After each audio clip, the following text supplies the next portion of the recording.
momento, desfazemos a mesa de abertura e convido a fazerem uso dos assentos no auditório, para que possamos assistir à primeira sessão técnica, conferência de abertura, sobre a importância da empresa pública na administração pública brasileira, a ser proferida pelo senhor diretor de Transporte Marítimo da Transpetro, Agenor César Junqueira Leite, a ser presidida pelo excelentíssimo senhor ministro do Tribunal de Contas da União, o Biratã Aguiar, presidente do 2º Seminário de Altos Estudos sobre Administração Pública.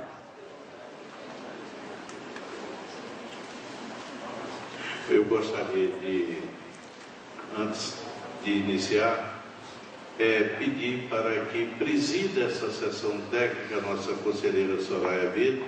Eu vou acompanhar o governador e ela fica presidindo aí, com muita honra para todos nós, e fazer menção a algumas pessoas, assim, muito poucas, o segmento. Meu carinho ao Tribunal de Contas da União, quando eu vejo o Araújo, quando eu vejo a Laís, quando eu vejo o Álvaro.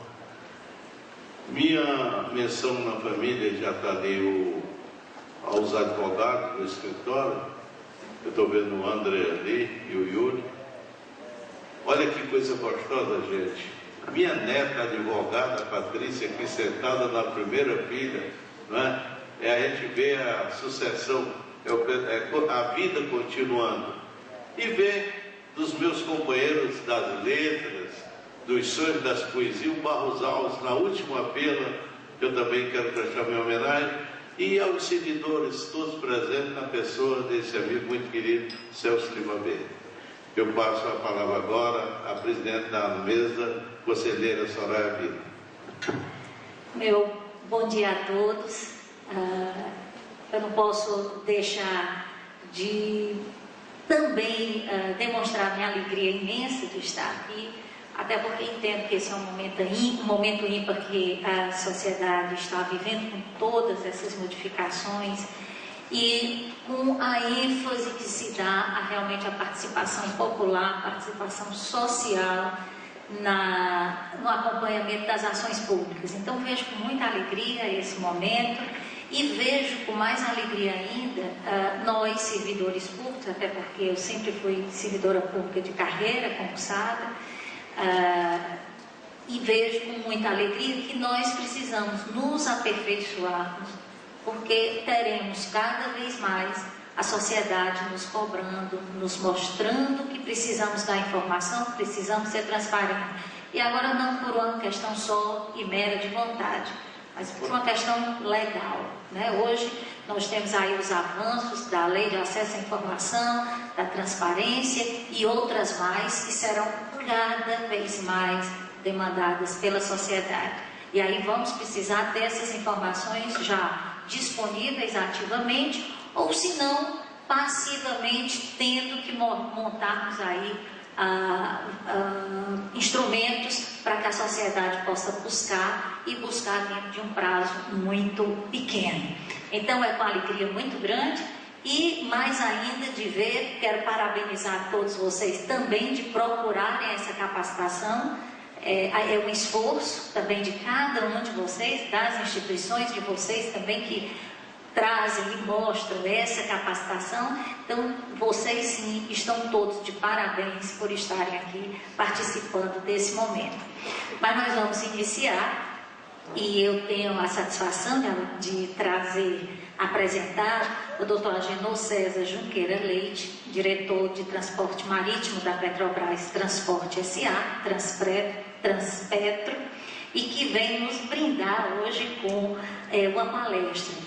O Dr. Agenor é engenheiro naval, graduado pela Escola de Engenharia da UFRJ, executivo sênior MBA no IBMEC, trabalhou no estaleiro EMAC, na área de projetos, de 74 a 86, ingressou na Petrobras em 87, através de concurso público, presidente da Sociedade Brasileira de Engenharia, SOBENA, conselheiro do CREA do Rio de Janeiro, docência na Petrobras, ICOP UFRJ, nos cursos de MPB e MSO.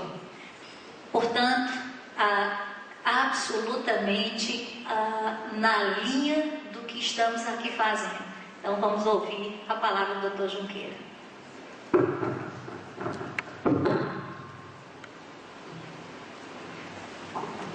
Bom dia, Excelentíssima Senhora Conselheira do Tribunal de Contas do Estado do Ceará, a senhora Soraya Victor. Obrigado pelas palavras. Bom dia a todos. É um grande prazer estar aqui nessa segunda edição desse seminário. Queria dizer que eu estou aqui representando um ilustre cearense, o presidente Sérgio Machado, presidente da Petrobras Transportes S.A. Transpetro, que não pôde comparecer por motivos institucionais do trabalho e solicitou que eu viesse aqui fazer essa apresentação. É um prazer e uma responsabilidade estar aqui grande, porque eu vou apresentar a importância de uma empresa pública. Nós somos uma empresa estatal e que, para exercermos a nossa função na sociedade, nós lidamos com todas as instituições controladoras do Estado da União, do Estado onde nós estamos situados. Em todos os Estados nós temos representações, somos auditados, então nós temos uma responsabilidade muito grande, que, como tem toda empresa, a empresa privada tem perante a sociedade, mas a empresa pública ela tem uma responsabilidade muito maior. Ela tem uma responsabilidade perante a sociedade, desenvolvimento econômico e responsabilidade social. Então, é pautada nessa linha que nós trabalhamos no sistema Petrobras. Então, eu vou apresentar para vocês o caso da importância de como uma empresa pública pode empreender e contribuir para o desenvolvimento econômico e social do país.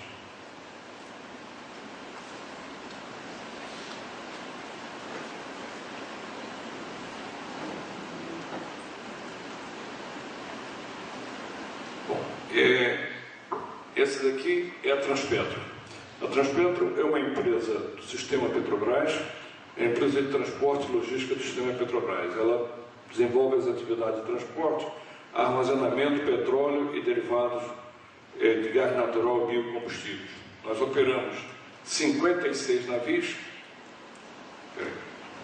com a capacidade de 3,4 milhões de toneladas de porte bruto, que é a capacidade de transporte, com 48 terminais espalhados pelo Brasil, sendo 20, quase a metade, 50% a 50%, 24 terminais em terra e 24 aquaviários.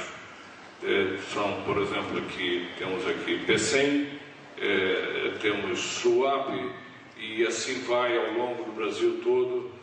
Temos no Rio Grande do Sul, em Coari, em plena Amazônia, Manaus e na Lagoa dos Patos.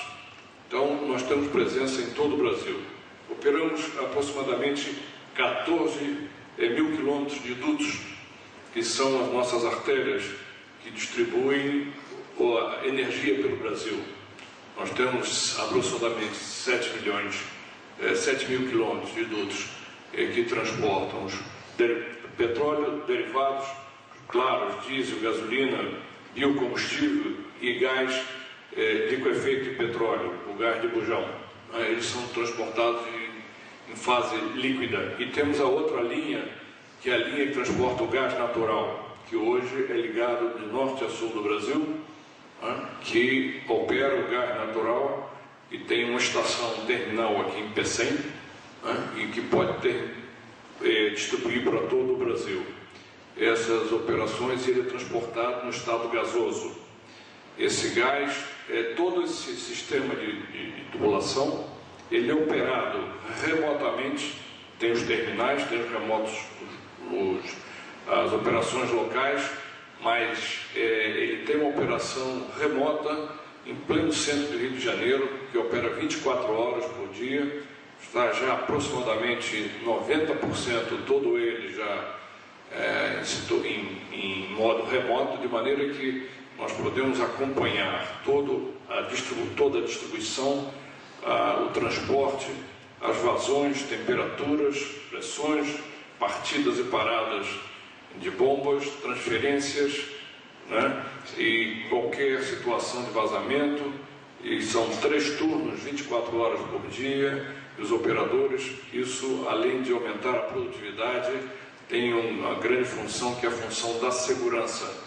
Qualquer coisa que haja, quem estiver operando naquele console, ele tem autoridade, o operador, o técnico, de parar aquela operação e chamar os técnicos competentes e chegar até a diretoria para saber o que vai fazer, aonde aconteceu, se é algum problema, se é vazamento, se é só um problema mecânico, e com isso nós temos esse controle centralizado. E temos uma capacidade de armazenamento também bastante grande. Esse é o último navio que nós recebemos, o João Cândido, um navio que transporta 1 milhão de barris,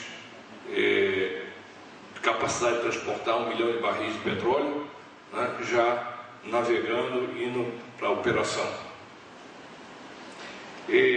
Qual é o papel do Estado indutor? O Estado deve incentivar os setores industriais, segundo as teorias, quando não existe demanda suficiente para a implantação de uma indústria, é o chamado no jargão internacional de Big Push, impulsionador, grande impulsionador, né? E a proteção da indústria nascente que ainda não adquiriu competitividade internacional. Esse é o panorama sobre o qual nós trabalhamos. Nós tínhamos a indústria naval aqui, que chegou a ser a maior, a segunda maior no mundo, na década de 70, que depois, por problemas econômicos do país e mundial, essa indústria quase que acabou, quase que nós perdemos essa tecnologia. Ela ficou aí latente, começou no início dos anos 90 com o lado offshore, algumas unidades sendo feitas aqui, e quando o presidente Sérgio Machado assumiu na Transpetro, nós começamos esse programa, lançar esse programa, que é o programa de modernização e expansão da frota da companhia, né, da Transpetro, em que as duas coisas, havia a indústria ela não tinha demanda suficiente para desenvolver e se tornar competitivo internacionalmente. Então, coube, e o país tem um sistema de financiamento para essa área, através do Banco Nacional de Desenvolvimento Econômico, hoje o Banco do Brasil, Caixa Econômica, também participam desse Banco do Nordeste, com dinheiro que vem do Fundo Marinha Mercante, que é oriundo do Ministério de Transportes, e que promove um financiamento de incentivo a que essa indústria possa se desenvolver.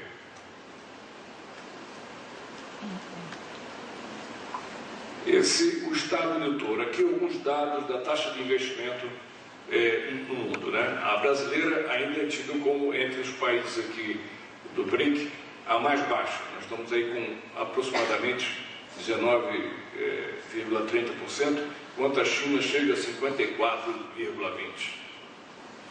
Esses são dados todos de fontes respeitadas internacionalmente que divulgam esses resultados. A importância da indústria naval para um país. 80%, nenhum país é soberano sem marinha mercante forte, ou seja, todas as mercadorias, quase o total das mercadorias do mundo, são transportadas pelo transporte marítimo. No mundo, aproximadamente entre 80% e 85%. Aqui no Brasil chega a 95%, sendo que somente 4% é de bandeira de navios brasileiros, incluindo a nossa frota, ou seja, própria.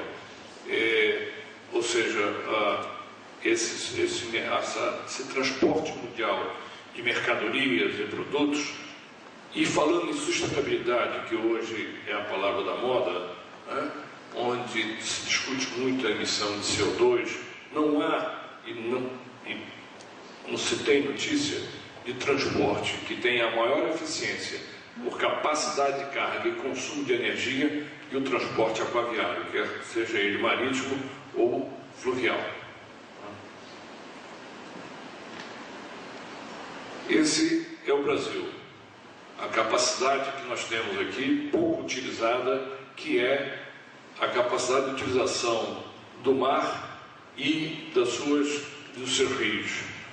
O Brasil tem uma costa aí de aproximadamente 7.500 quilômetros, e tem aproximadamente 50 mil quilômetros de rios com potencialidade de navegação. Nem todos eles estão prontos, né?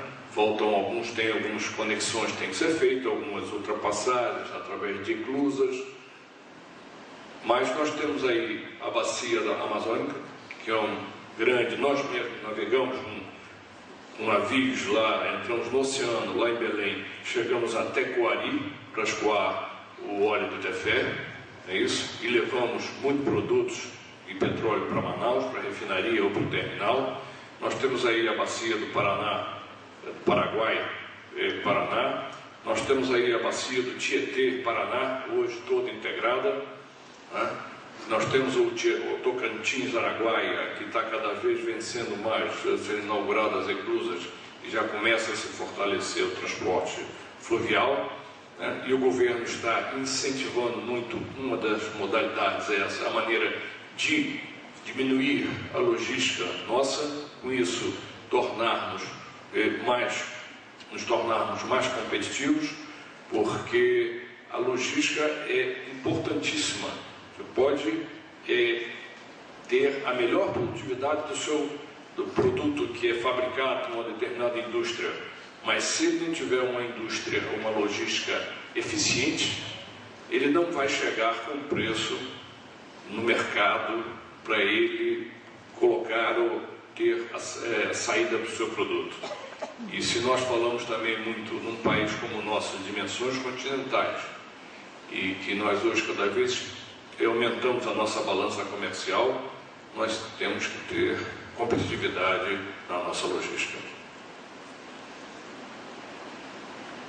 Aqui também tem o que acontece com os investimentos, né?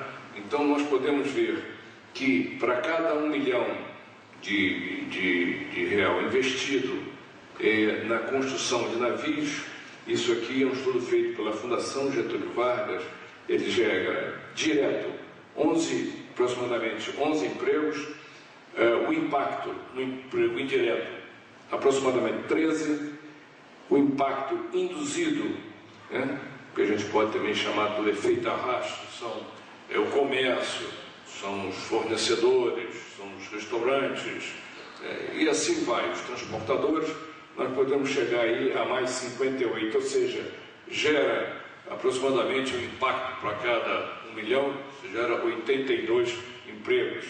E o valor adicionado, né, em termos de salário, nós chegamos a 700 mil reais de salários e tributos a aproximadamente 550 mil reais, ou seja, fora o valor adicionado aqui de 1 milhão e 900. Então, são os ganhos para toda a sociedade, que foi bastante aqui falado. Nós estamos aqui por causa da sociedade, né? A nossa responsabilidade perante a sociedade. Então, numa empresa como nessa área, a cada 1 milhão de reais investido, o que ela promove em termos de emprego, salários e tributos. O caminho da continuidade global, o diagnóstico. Para nós começarmos esse trabalho, o que nós fizemos? Nós não começamos assim, vamos construir navios. Nós começamos a fazer um diagnóstico, contratamos empresas especializadas de renome internacional para saber como era situado no resto do mundo, quais eram as diferenças dos estágios de tecnologia que a indústria naval brasileira estava e os benchmarks internacionais. É isso? Como aqueles países fizeram para se desenvolver e ficarem competitivos mundialmente. Qual o exemplo a ser seguido pelo Brasil? Então, esse é um quadro que resume que situação que nós estávamos há 6 anos atrás, aproximadamente, né, 7 anos atrás, em que nós estaríamos aqui nessa região aqui, no número 2. Hoje nós temos indústrias, devido a esse programa que nós lançamos, nessa faixa aqui. entre 4 se aproximadamente ao 5. Só não está implantado, que é muito difícil, inclusive lá fora, a questão da robotização, porque ela tem um problema social e é difícil implementar numa indústria que está escalando. Nós não chegamos lá ainda e temos muito emprego ainda a ser desenvolvido, né, ou proporcionado. Mas temos os estaleiros já estão com diques ou carreiras modernizadas, grandes capacidades de transporte e carga, então estão trabalhando com o CAD, que é o Computer Aided Design, Computer Aided Manufacturing e Computer Integrated Manufacturing, de maneira que toda a linha, desde o projeto até a fabricação, já temos indústria trabalhando nesse modelo. O caso do Prometh, quais eram os objetivos? Era modernizar e expandir a frota de navios da Transpetro para atender a demanda gerada pelo crescimento do sistema Petrobras. Nós temos 2 fases, chegamos a 49 navios que estão contratados, não é isso? O sistema Petrobras utiliza hoje, em média, para transportar, exportar, importar, troca de produtos, tanto aqui no Brasil como no mundo todo, uma média de 180 navios dia. Nós participamos com 40, hoje com 56, e vamos para o 57º aí no início de julho. Quais eram as premissas do programa? Os navios, fizemos uma licitação internacional, né? Mas os navios tinham que ser fabricados no Brasil, ou seja, se viesse uma indústria multinacional, ela teria, ou se associar, ela teria que se instalar no Brasil. Atingir um mínimo de 65% de nacionalização ou conteúdo local, como nós chamamos também muito hoje. Nossos navios já estão saindo próximo a 70%. Atingir no desenvolvimento do programa preços e qualidades internacionalmente competitivos, quer dizer, nas bases do programa nós já tínhamos, sabíamos aonde nós queríamos chegar, e garantir as escalas aos estaleiros para que eles possam investir em instalações de tecnologia, capacitação e viabilizar a chamada curva de aprendizado, ou seja, as encomendas foram dadas em blocos, em unidades, 5, 4, 5, 7, 10 navios, conforme o tipo de navio, de maneira que as indústrias pudessem ter escala de produção. Na licitação que nós realizamos, à época, primeiro fizemos a parte técnica, em que as indústrias, os estaleiros, tinham que, além de apresentar, se eles eram novos, como eles diziam implantar a sua indústria e com que tipo de equipamento e com que produtividade eles apresentariam, teriam que mostrar a curva de produtividade ao longo do tempo, que ele fosse se implantando e modernizando. Depois, na segunda fase, que foi a fase dos preços, aqueles dados, aqueles parâmetros apresentados, tinham que se refletir na série, ou seja, se fosse uma encomenda de 5 navios por determinado tipo de navio, quem fosse o vencedor, ele teria que apresentar o preço com a produtividade demonstrada na parte técnica, ou seja, escalonado ao longo do tempo, ele tinha que mostrar a curva de aprendizado, com isso, menos número de homens-hora, como nós chamamos, quer dizer, a produtividade dele, com isso, refletindo na diminuição do preço final do navio. As fases, os horizontes, são 26 navios nessa primeira fase, com esses 10 navios que são os maiores, aquele que eu mostrei, capacidade de 170 mil toneladas de transporte de petróleo ou óleo cru ou óleo combustível, né, que são chamados Suezmax, os 5 de capacidade de 110 mil, 4 de 60 mil, os Panamax e os produtos e 3 de GLP. E a segunda fase são 23 navios com esses tipos de navios. Então, somando 49 navios. Também temos aí, lançando depois, o Prometh Hidrovia. Eu falei na bacia do Tietê-Paraná. Nós vamos participar do transporte de etanol a partir do meados do ano que vem. Né? Nós participamos, existe uma empresa em qual a Petrobras é associada, né? E que alogam e que o transporte será por nossa responsabilidade.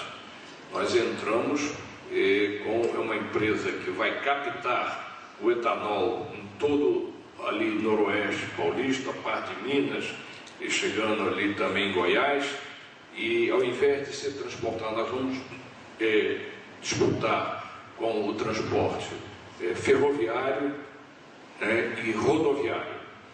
Então, a alternativa apresentada foi essa. Nós estamos fazendo um investimento de 240 milhões de reais na construção de 20 comboios. São cada comboio composto de um empurrador e 40 barcaças. E 4 barcaças dando um total 80. A capacidade de transporte de 7,6 milhões de litros de comboio com cada comboio. Para os senhores terem uma ideia de que eu falei em consumo, cada comboio desse consome 20 vezes menos combustível e emite 6 vezes menos de CO2 que a rodovia com um custo 3 vezes menor.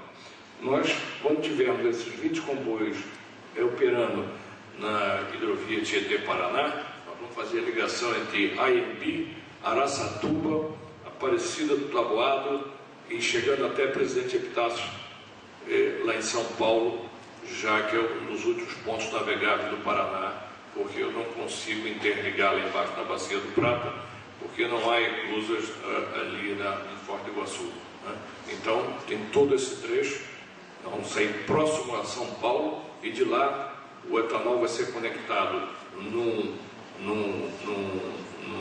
ao produto, né? um produto de Claros, e que vai chegar para a nossa refinaria de Paulínia e poder ser distribuída por São Paulo e chegar aos terminais, ou chegar aos terminais São Sebastião ou da Baía de Guanabara para exportação. Nós já fizemos essa operação, não já com barcaças, mas recebendo o álcool que vem lá do interior de São Paulo, entrando nos nossos dutos de Paulínia, entrando no navio e chegando, indo para o exterior, e o produto chegar em boa qualidade física, química, porque um produto claro, ninguém recebe um produto claro, ele pode estar quimicamente perfeito, mas se ele tiver algum problema de coloração, qualquer contaminação, ele não é aceito. E é uma carga muito valiosa em grandes quantidades. Então, nós temos a detenção dessa tecnologia de transportar o etanol com toda a qualidade e segurança. Então, eu já falei, vai substituir ao ano transporte 80 mil viagens de caminhão por ano. Isso, além da questão do consumo, da eficiência, isso vai trazer menos custo para o Estado, mais segurança nas estradas, que serão menos caminhões circulando pelas estradas, né? Com isso, o Estado vai ter que investir menos, não só em ampliação, como reparação. Então, esse é o papel desse transporte que nós vamos fazer no Tietê-Paraná. Os caminhos encontrados nesse trabalho que nós estamos desenvolvendo. Para chegar a esse ponto, houve a mobilização do governo, empresário, trabalhadores e a academia, quer dizer, as universidades. Nós reunimos todos para discutir, para que nós formássemos essa ideia. Nós superamos a falácia das garantias, porque se dizia que essa indústria aqui no país não podia mais, porque não havia quem desse garantias durante as construções. Nós formatamos um esquema de garantias entre nós e a indústria, para que os bancos se sentissem seguros em dar a garantia junto com as seguradoras, mostrando a robustez do projeto e como nós faríamos esse acompanhamento técnico, físico e financeiro, de maneira que desse garantia e tivesse o mínimo de risco possível. Fizemos as devidas análises de risco, né? E com isso as seguradoras se sentiram confortáveis em assumir o risco necessário que podia ser para cada série. porque ninguém gosta de assumir, dar seguro, e cada vez mais o seguro é uma atividade com aplicações mais técnicas, com modelos mais, vamos dizer, tecnologicamente ou científicos avançados, para se analisar em que negócio eles estão entrando. Então, nós provamos que era um negócio seguro e que nós tínhamos um acompanhamento, e que ia promover um baixo risco da atividade. E identificar parceiros com capacidade financeira dispostos a investir nas instalações de tecnologia e recursos humanos, modernizar ou construir novos estaleiros, como eu disse, ou novos, ou já os existentes devem se modernizar, garantimos a escala inicial suficiente para promover a competitividade através da curva de aprendizado, garantir a continuidade da demanda e buscar novos mercados para a produção local de navios. Esse é o nosso objetivo final, de maneira que, uma vez produzindo os nossos navios, as indústrias se tornem capacitadas para se tornar competitivas, e poderem não só produzir aqui internamente, mas no mercado internacional. Os desafios encontrados foi, como a indústria quase que paralisou aqui no país, nós temos que promover, junto com entidades e as próprias indústrias, a capacitação de milhares de trabalhadores, soldadores, encanadores, pintores, eletricistas, chapeadores, maçariqueiros, e assim foi. Qualificar gestores, quando estou falando em qualificar gestores, da média para alta gerência. Esse é um problema hoje identificado no país, para nós podermos aumentarmos a nossa capacidade, aproveitarmos essa oportunidade que o país está tendo, dessa alavancagem, desse avanço que nós estamos promovendo de desenvolvimento econômico, mas é necessário que nós investamos em sejam investidas em todas as áreas, quer que seja no governo, na iniciativa privada, principalmente em gestores, em gestão, porque nós podemos ter hoje, como nós temos, as melhores ferramentas aí na área da informática, mas se não tiver o homem com a capacitação para interpretar os dados ou entrar com os dados corretos naquele determinado programa ou naquele sistema, o resultado, a máquina ou o programa, ele fornece aquilo que você dá para ele, as entradas, e a saída de um planejamento em que as entradas não forem corretas, vão ser falhas.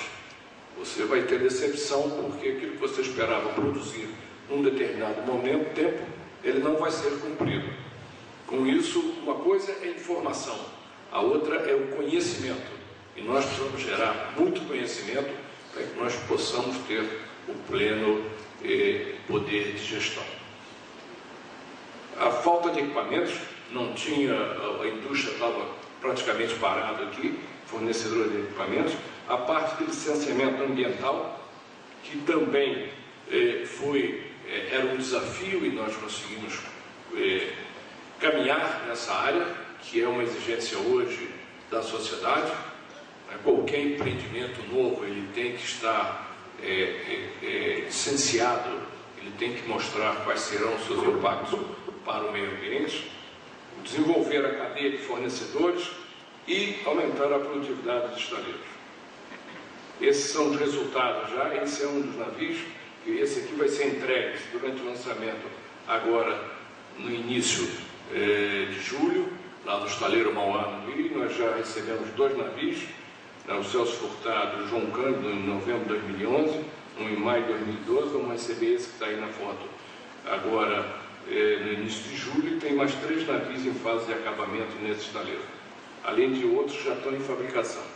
Aqui estão os resultados: o início das operações do navio Celso Furtado, primeiro entregue, já em prova de mar. Esse aqui também é o João Cândido, no início da Petroleiro, já em maio de 2012. Aqui também o navio que vai ser o Sérgio Duarte de Holanda, que é uma série de nome de economistas, cada vez tem uma certa audição de economistas ou de pessoas que contribuíram para um determinado desenvolvimento na sociedade, na história, como foi o João Cândido, o segundo lá vai chamar-se Zumbi dos Palmares, e assim vai. Aqui também, outro navio que nós estamos terminando aqui, o Rômulo de Almeida. Aqui também o lançamento do último de produtos no Mauá, que é o José de Alencar. Esse aqui é o estaleiro lá no sul. Os estaleiros novos estão sendo construídos no Atlântico Sul, em Pernambuco, o Promar, o Tietê, lá em Araçatuba, em São Paulo. Em modernização tem esses dois, o Mauá e o estaleiro Ilha, no Rio de Janeiro.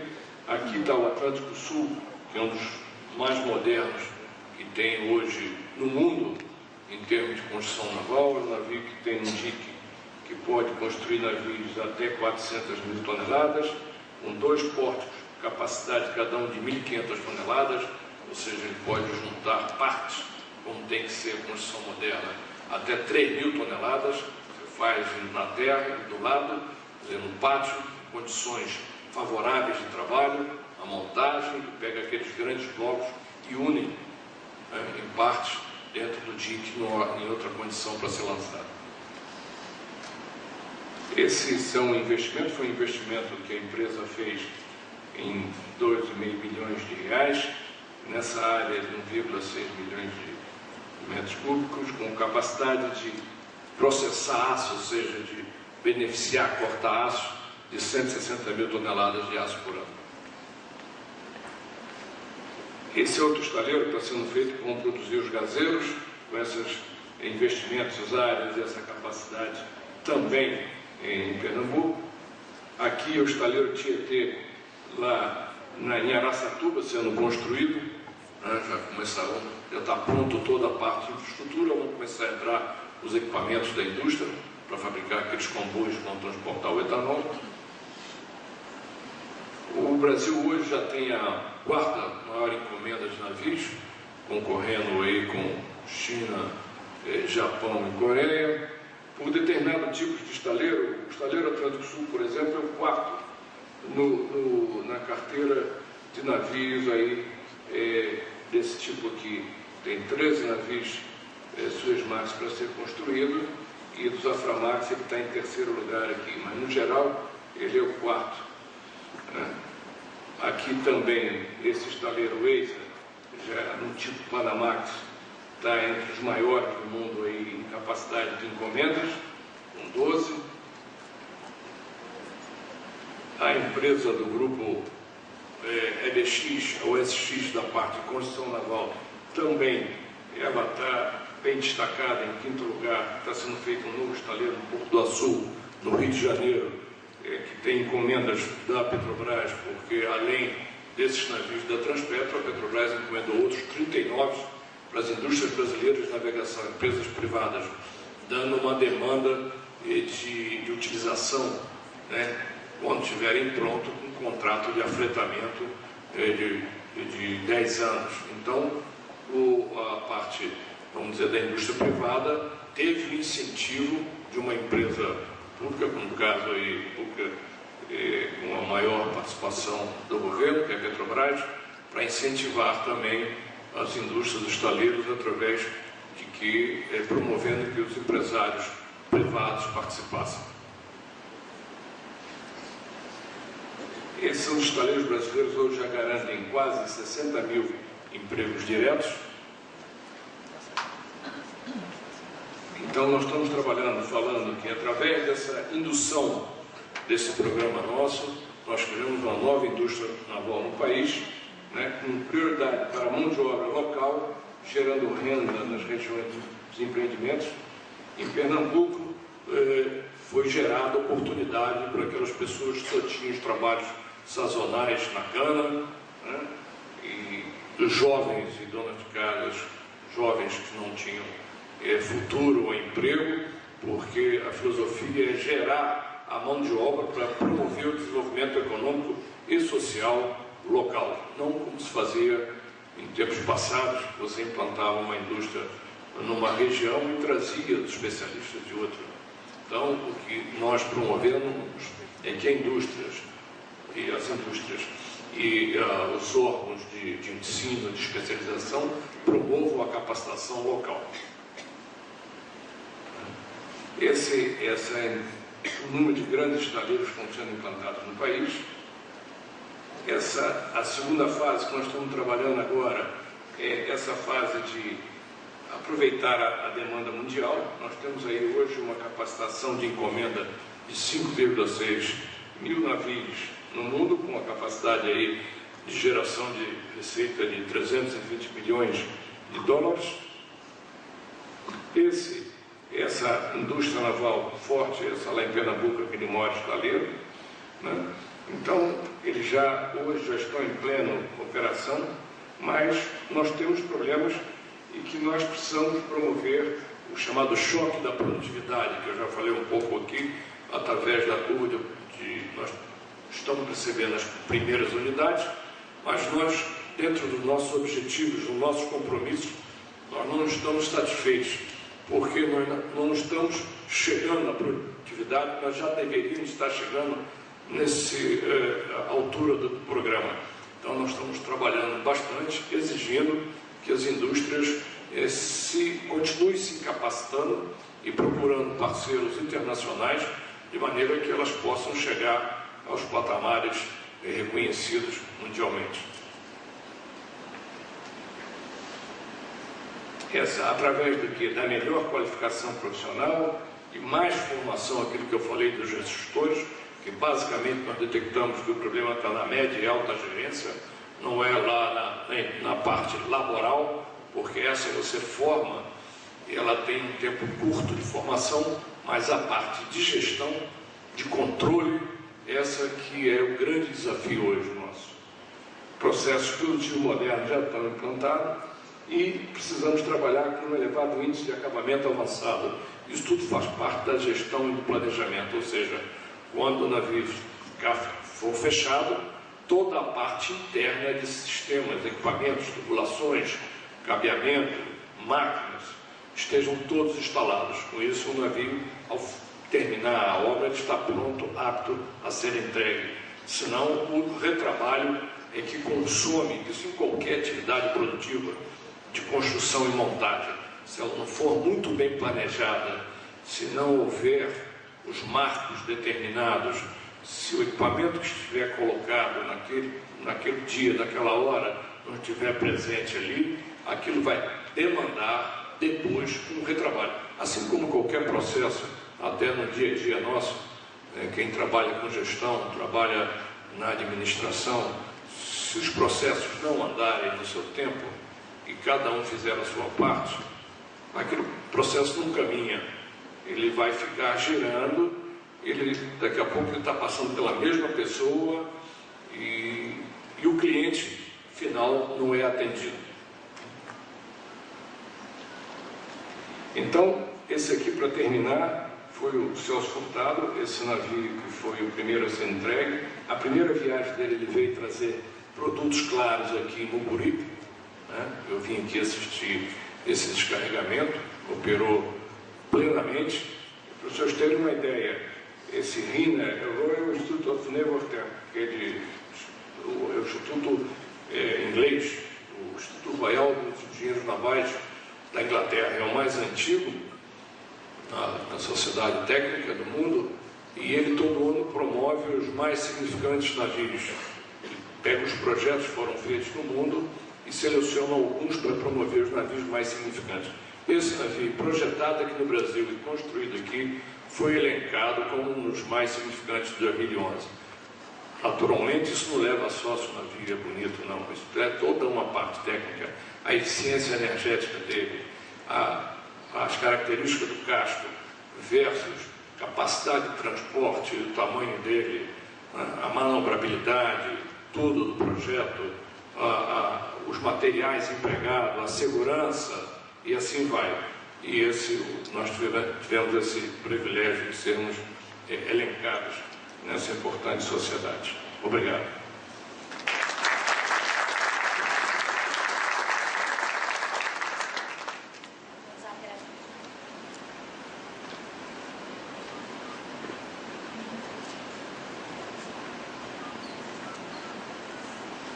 agradecemos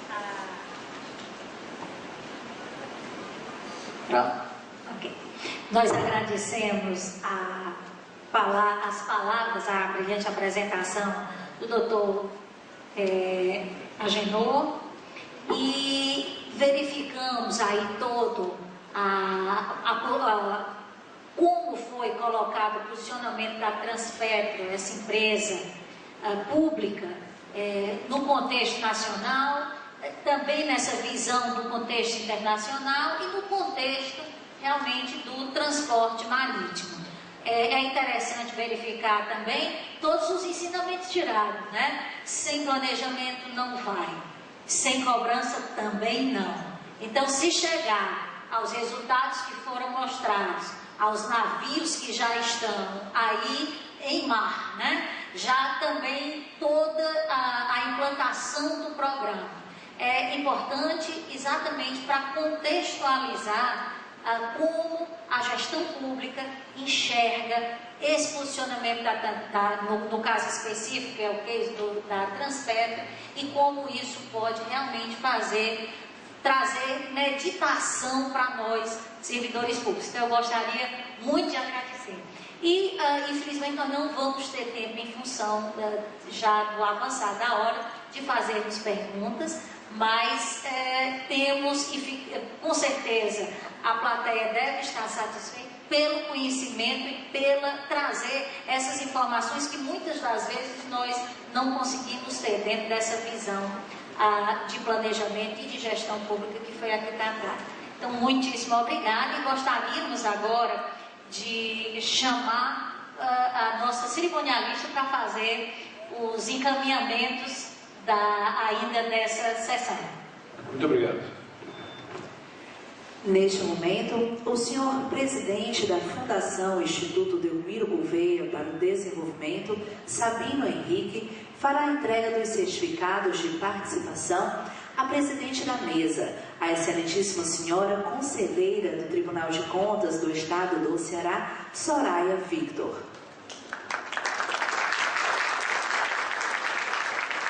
Assim como também ao palestrante, senhor diretor de transporte marítimo da Transpetro, Agenor César Junqueira Leite.